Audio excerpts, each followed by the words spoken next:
Mysterious tales of unsolved murder cases, suspicious attacks that could be explained by an underwater creature always catch my eye.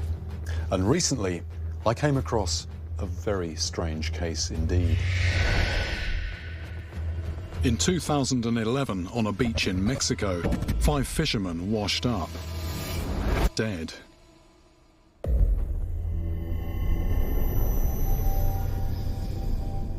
The article states that the corpses were badly beaten, with horrific bruises.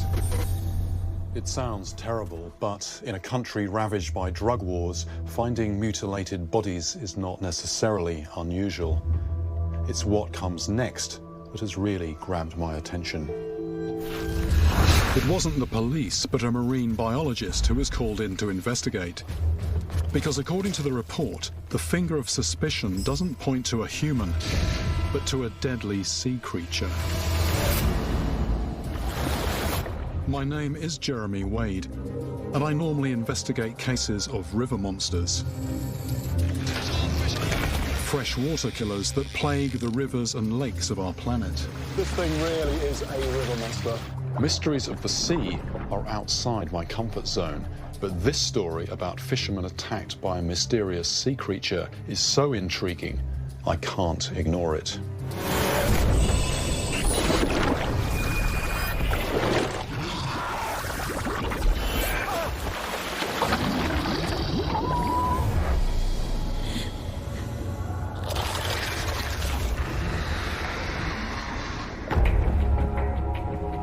I'm investigating a chilling story about 5 dead fishermen washed up on a beach in Mexico's Sea of Cortez. One of the key clues is that the bodies were covered in strange wounds. The local marine biologist was convinced that they were the work of an animal. The marine predator that always springs to mind is a shark, but sharks leave a clear signature, a wound with the distinct curve of a shark's jaw. To get to the bottom of this case, I need some details about those mysterious wounds. But I can't track down the marine biologist in the article. Nobody's heard of him. I'm beginning to have doubts about this story. But I have unearthed other strange reports of fishermen attacked by mysterious creatures in the Sea of Cortez. This one talks about 2 Mexican fishermen dragged from their boats and chewed so badly their bodies could not be identified even by their own families. And another one about a man who fell overboard. As he reached up for help, he was pulled to the depths, never to be seen again. Finding such similar stories in one location can't be a coincidence. I need to get on the ground to investigate. Mexico's Baja Peninsula is a remote strip of land separated from the mainland by the notorious Sea of Cortez.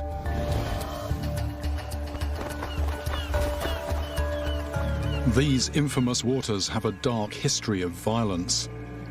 Stories of hidden coves where Spanish pirates buried their treasure and where drug cartels still bury their victims.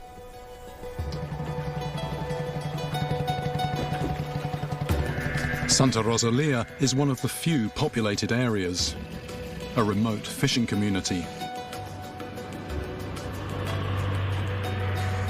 I ask around to see if anyone knows about the attacks.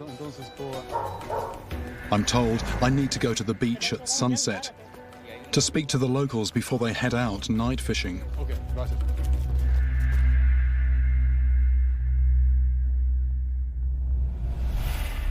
Buenas noches. Van a pescar hoy? I ask about the 5 dead bodies. They say they're not aware of the case. But they do have other stories of fishermen who were attacked at sea, including one about a man left covered in unusual bite marks. This sounds like the stories that brought me here, and adds to my suspicion that there's an elusive predator in these waters. But when I ask where I can find this man, I'm told he committed suicide. I'm too late for that victim, But the fishermen tell me the attacks happened in deep trenches off the coast. The Sea of Cortez sits on a series of major fault lines and was formed when the Earth's tectonic plates ripped apart. Under the surface are underwater canyons with depths reaching thousands of feet.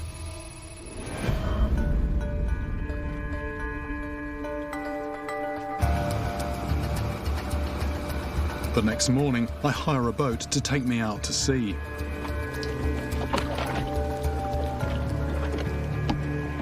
I need to get my line in the water to find out what is really out there.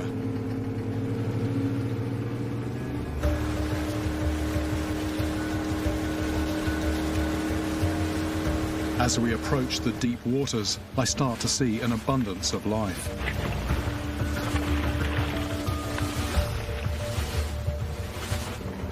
Some big old sea lions on this rock here. Now, they might look a little bit cuddly and comical out of water, but they are actually very efficient predators. They've basically got teeth rather like a dog. Like sharks, sea lions would leave very distinctive marks, and certainly not the unusual wounds I've been hearing about. But the fact remains, fishermen here have been attacked by something that lives beneath the surface. This is what I'm going to put on the end of the line. This mimics small fish in the water. I'm using wire because the chances are anything that goes after a small fish is going to have teeth. Let's just clip that on here. There you go, that's ready to go. We motor at speed, so my lures move like small fish fleeing a predator. Right, all set. Now we just wait and watch. But I don't have to wait long. Oh, yep.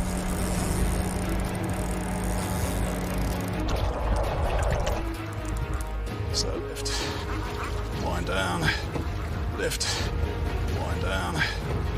It doesn't feel very big, whatever it is.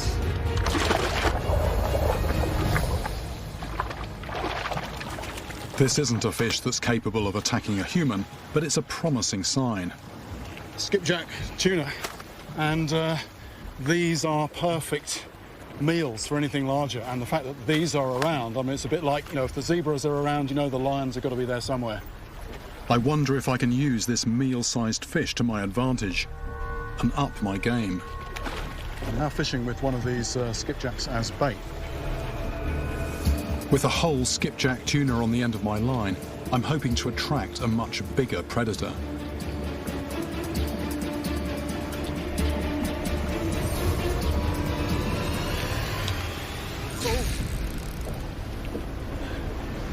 This rod just sprung back. Doesn't feel like there's anything on there. This is weird, this is weird. That was definitely a bite, but the tuna and the end of my leader are gone.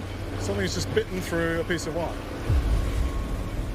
Anything that can bite through wire must have some serious teeth. There's clearly a big predator down there. Well, I'm not going to find out what that was because it's gone, but I think nothing for it really but to get this line in again. With another whole skipjack as bait, I'm hoping to lure the culprit back. Oh, there we go. I saw that on the surface, on the surface. This time, it looks like it's still there. We used the power of the engine to set the hook. Go, go, go, go, go, go, go, go!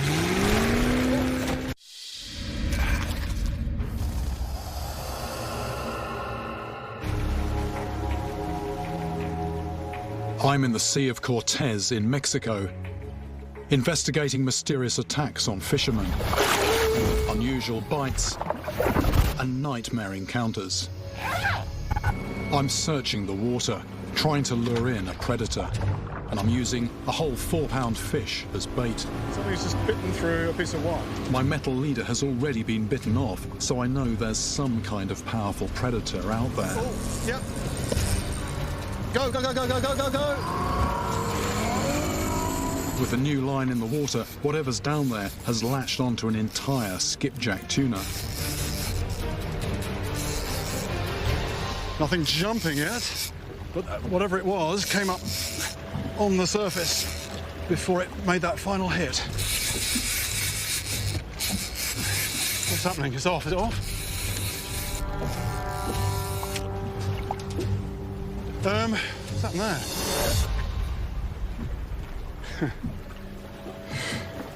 Something has just torn the fish, torn its head off, basically.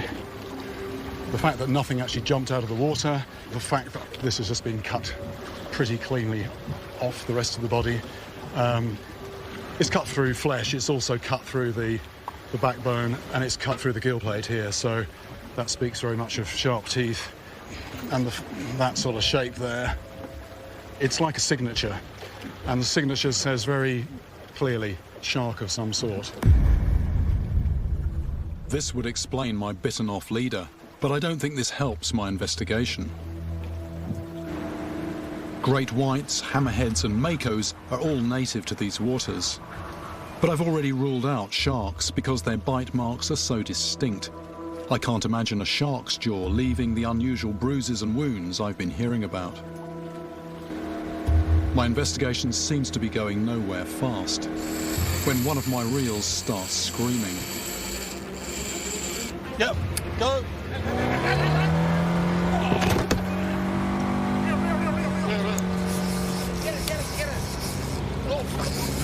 Wait. No slack. We're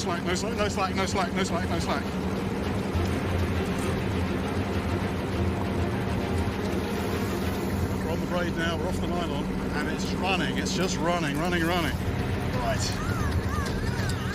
feeling, oh, there it is, it's 40, 50 yards off. It's getting close to the boat. So striped marlin, this. See the vertical stripes on the body. For a humble novice to sea fishing, this is a landmark catch. Marlin are truly iconic fish, and it's the first time I've even seen a striped marlin.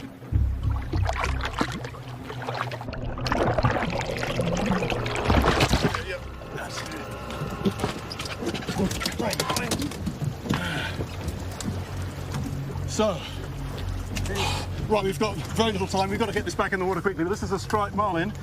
You can see the stripes not so clearly now, vertically on the body. But, this thing, everything tells you it's just built for speed. With a body as streamlined as a spaceship, the marlin is one of the fastest fish in the ocean, reaching speeds of up to 50 miles an hour. Its sword-like bill is used for hunting. When it attacks shoals of fish, this weapon stuns the prey. Look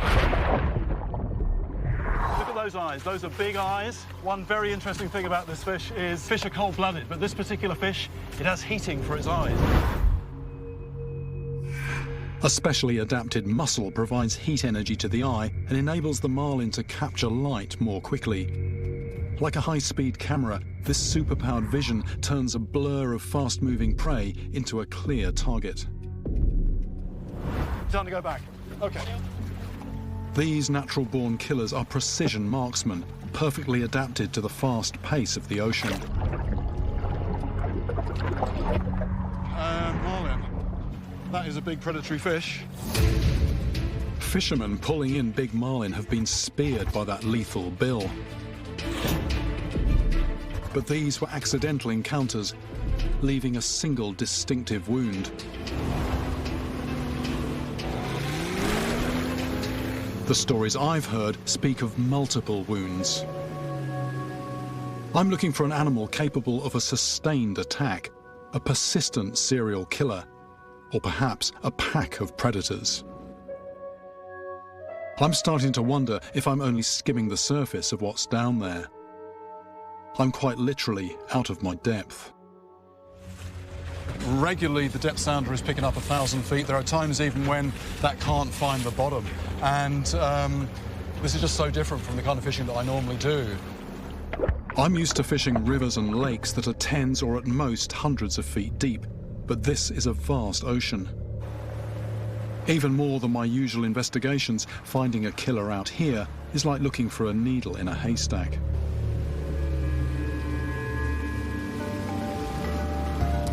As we head back, I wonder if I need a new approach.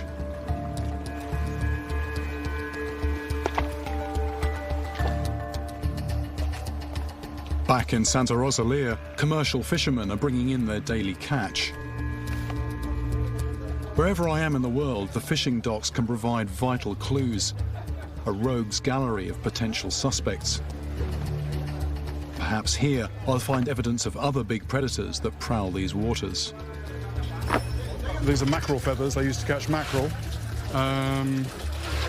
which they're just unloading from this barrel here. Oh. Gracias. Ooh, the size of the eye on this fish.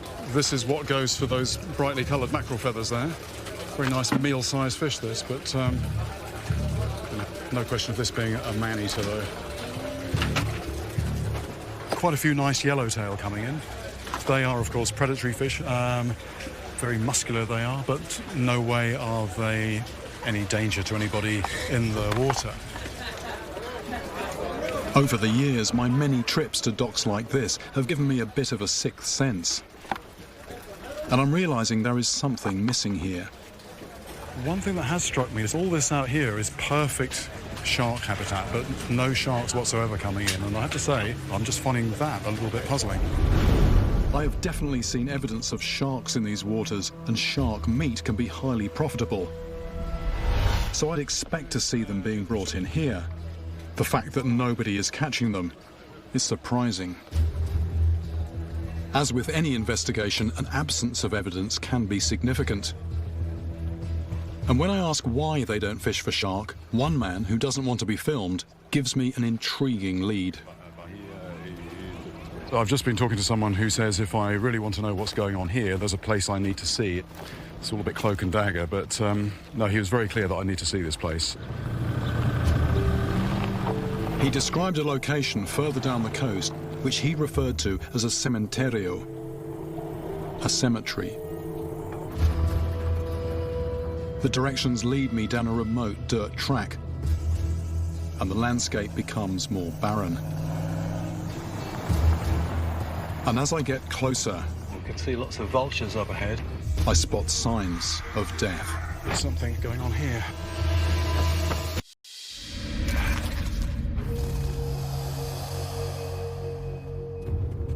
I'm on the hunt for a sea creature that has been attacking fishermen off Mexico's Baja Peninsula. A fearsome predator that inflicts unusual bite marks. My search for clues to the identity of the beast has led me to a location described as a cementerio.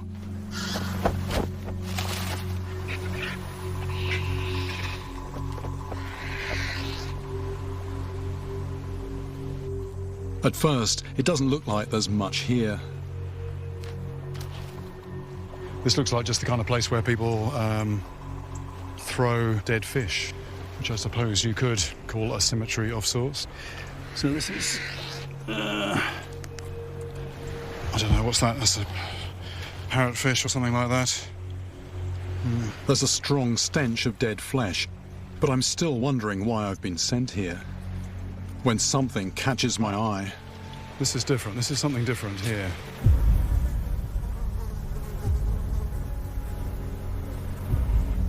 Suddenly, I'm surrounded by corpses. This is a shark. Oh, and I'm almost stepping on something here. I think this is probably another individual. There's the pelvic fins and there's one of the claspers. So this was a male shark. And this is... I'm assuming this is from the same individual. This is part of the tail. This is quite a large shark, and fresh. Something over here. It's hammerhead. Things are suddenly starting to add up, and this creepy location is beginning to make sense. So this is quite interesting. No sharks coming in at the port when I was there, and also people very clearly saying nobody's catching sharks, but somebody is. And the fact that they're here on this deserted beach, not in the middle of the town, suggests that it's, you know, a bit on the shady side, shall we say. I'm guessing there's a local ban on shark fishing, and they're being caught illegally. In my experience, fishing bans are put in place when an animal is in serious decline. This may be a clue for my investigation. Nature hates a vacuum, and if the normal top predators are being removed, that could allow something else to take over. And perhaps that creature is behind the attacks I've heard about. I've seen a situation like this before. In the US, the alligator gar is an apex predator whose numbers have been severely depleted. Coming over. And this decline has contributed to a horrific invasion. With nothing to control their numbers, invasive Asian carp have taken over whole stretches of river in the Midwest, and a threatening disaster in the Great Lakes. There's up to 13 tons of these fish for every mile in the river. And I'm wondering if a similar thing could be happening here in Mexico. A new predator filling the void and wreaking havoc. Perhaps something much more terrifying than sharks. I need some local intel to find out exactly what's going on. Francisco has lived on this stretch of coast all his life. He tells me that when he was young, this sea was full of sharks. But people quickly realized that shark meat was very valuable. Fishermen here started catching them en masse to sell for shark fin soup, sometimes using dynamite to bring in hundreds at once. That's very interesting. That's confirmed the suspicions that I was having, that the shark here are in decline. They say it's a few decades since there was any number of sharks around. And yes, there is something else that's moved in and taken over, something they call El Diablo Rojo, translates as the Red Devil. Sounds very melodramatic. And they've given me the address of a fisherman who knows a lot about them.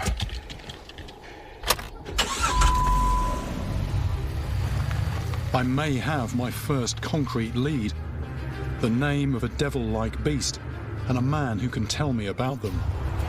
Is this Diablo Rojo the sea creature that I'm looking for? The fearsome animal that has been terrorizing these waters.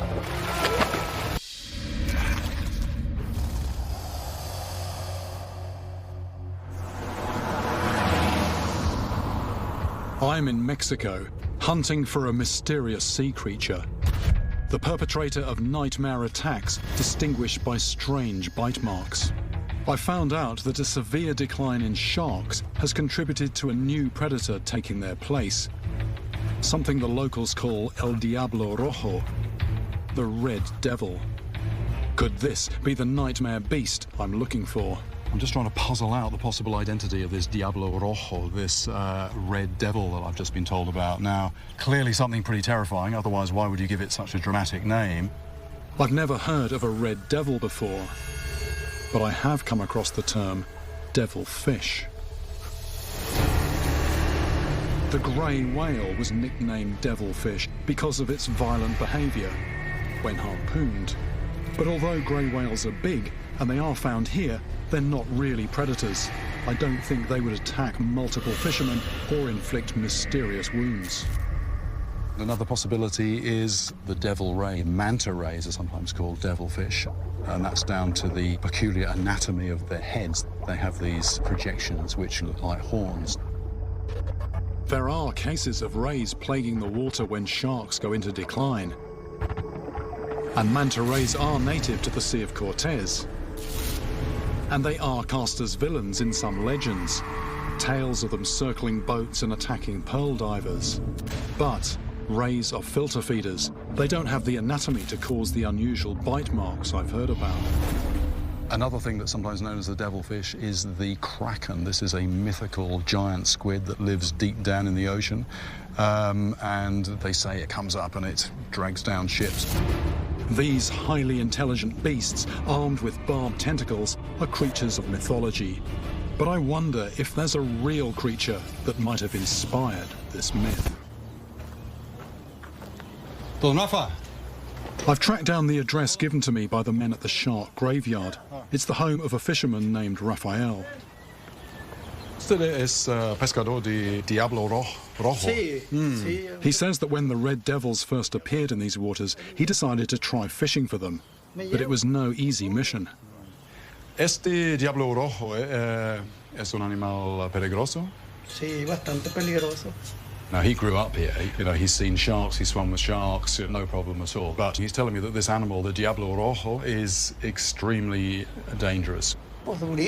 He tells me about one of his early devil hunting trips as a young man.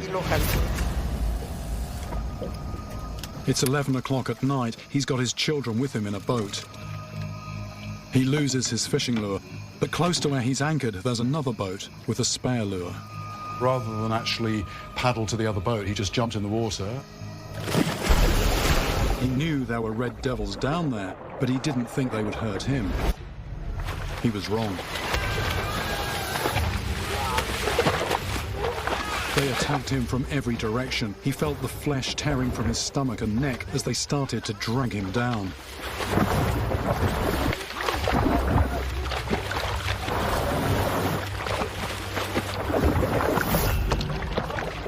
His children managed to pull him back into the boat, covered in blood. He said if he hadn't been able to get out of the water, that would have been it. He'd have been finished. There was many, no way of giving a number. But he says this is something that when you hook one and you're bringing it into the boat, they become cannibalistic. If one is struggling on a line, others will come in and devour that. He says it's almost like a piranha feeding frenzy. Now, the thing about piranhas, from my experience, is if a piranha bites you, they leave a very clear signature. So I'm just curious, if he's got any mementos of that particular incident. ¿Hay algún cicatriz, algún marca? O sea, muchas. Muchas, okay. The attack happened more than 40 years ago, but he still has scars. Aquí está ya. This one reminds me of something I've seen before. The only thing that I've seen in my experience that's anything like that is caused by a pufferfish. Raphael's scar is too big to be caused by the beak of a pufferfish. But it is a very unusual wound, which certainly ties in with the other attack stories I've heard. The other sea creature that has a beak is a squid. ¿Qué tipo de animal tiene tentáculos? I ask whether this animal has tentacles. Sí, No. calamar, Diablo Rojo. He confirms. It's a squid. He gave me a weight, something like 70 or 80 pounds. That's got to be an animal, I don't know, 4 or 5 foot long. But from what he's saying, we're not talking solitary animals. We are talking about a squid feeding frenzy. I've never fished for squid before, and I'm eager to find out how to do it. When he shows me the lure he uses, it looks more like an instrument of medieval torture than anything I've ever put on a line. And this is the lure, this is the jig. He says this is luminous. The squid are attracted to the glow, and their tentacles become caught on the spikes. These marks here are caused by the beak of the squid. He makes these up himself. He sort of makes them from bits of other lures, and he says you often fish with these very deep, getting on for 1,000 feet. I ask him if he can take me hunting for these devils, but he says I'm a few years too late. Definitivamente no hay nada. As suddenly as these large predatory squid invaded these waters, they have now mysteriously moved on. There's something particularly chilling about a beast that is here one minute and gone the next. But now that Raphael has helped me identify these elusive pack hunters, I'm more determined than ever to track them down. There are many species of squid, but there's only one that matches the size that Raphael described of 4 or 5 feet. The Humboldt squid. They're certainly the right colour to be called a red devil. And they have a beak made of one of the hardest natural substances on the planet, with the bite force of a lion. And I come across stories of Humboldt squid attacking divers that add to my suspicions that these are the animals I'm looking for. Another one came right up behind me, grabbed my hand, and yanked back so hard that it dislocated my right shoulder. That's how bad these squid can be. There are incidences of Humboldt squid attacks in different locations along the Pacific coast. It was so terrifying because, just the thought of being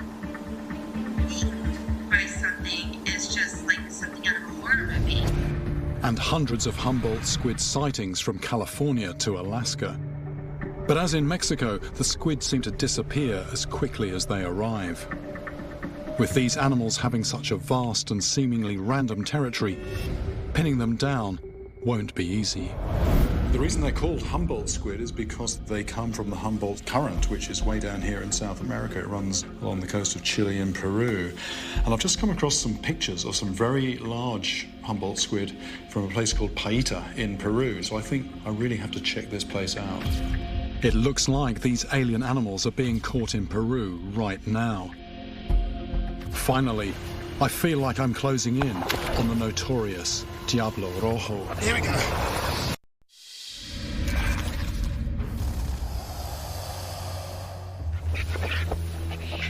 I'm on the hunt for a notorious sea creature that's capable of inflicting horrific wounds.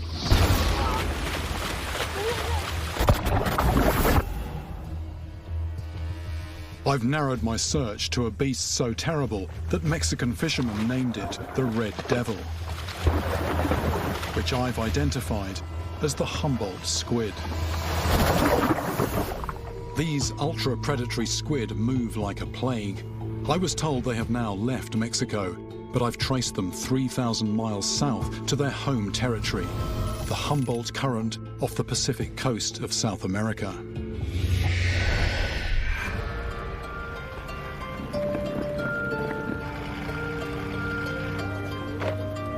I've come to a remote Peruvian fishing town called Paita, a bustling port and a far cry from the small-scale fishing industry I left behind in Mexico.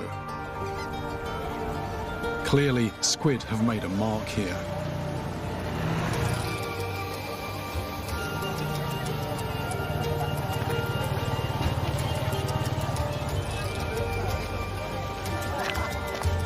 Señora, ¿este para qué? Calamar gigante. Right, this is a serious squid lure. It's definitely a squid lure. There's no doubt about that. But it's very heavy duty and much more robust than the one I saw in Mexico. I mean, these are made out of thick steel. It's not just wire. And I'm guessing that, well, this is designed for animals of a serious size. I need to get fishing. The fishing industry here is one of the oldest in the world, dating back to before the Incas.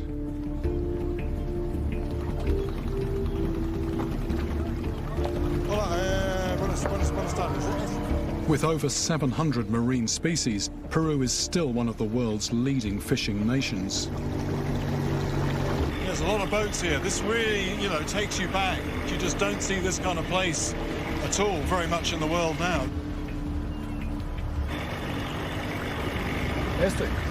I'm taken to a commercial squid fishing vessel whose seasoned crew is out on these waters year-round. My chances of tracking down Humboldt squid are looking good.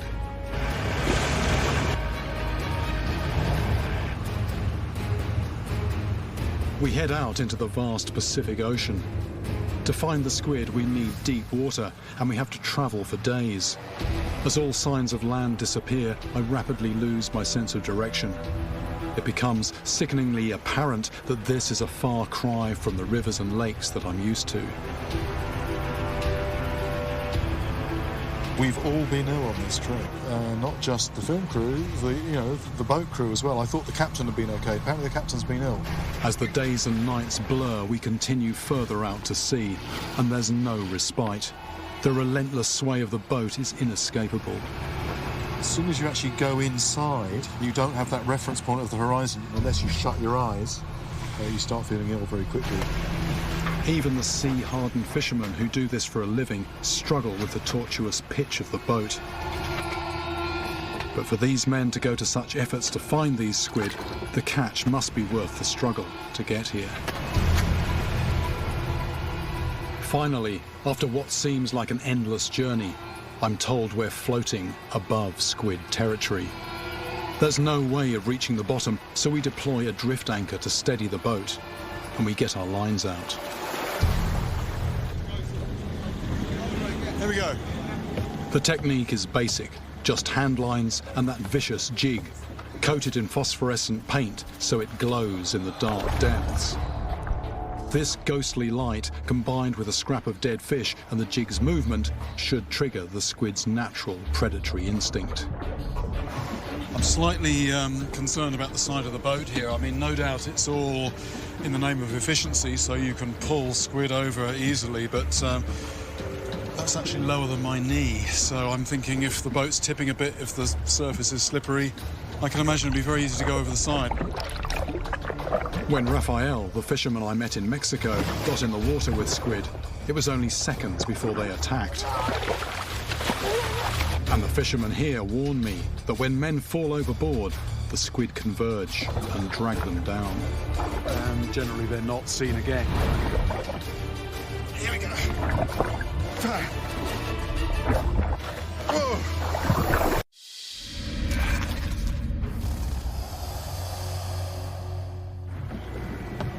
I'm in Peru, hoping to catch a Humboldt squid to determine whether it is in fact capable of attacking and killing fishermen. Here we go. After 3 long days out at sea, I finally have something big on the end of my line. I think I can see it. There it is. This feels big. Okay. The writhing predator fires ink as a defense mechanism.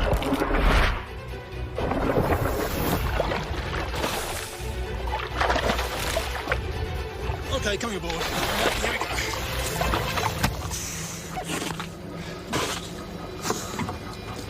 It's just flashing different colours here.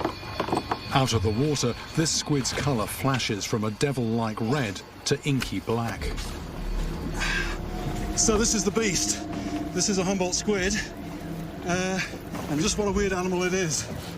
You have the mouth in the middle there, surrounded by tentacles, and inside there you can see the beak. I have no doubt this is what caused the scar on Rafael's shoulder and is the brutal weapon behind the other unusual wounds I heard about. It's the key piece of evidence that ties all my stories together. And they have more weird anatomy. This is the siphon. This is what it squirts ink out of. These bizarre-looking predators are like something out of a horror movie, an alien animal totally unlike any fish I have ever caught. Quite an impressive beast. Going back.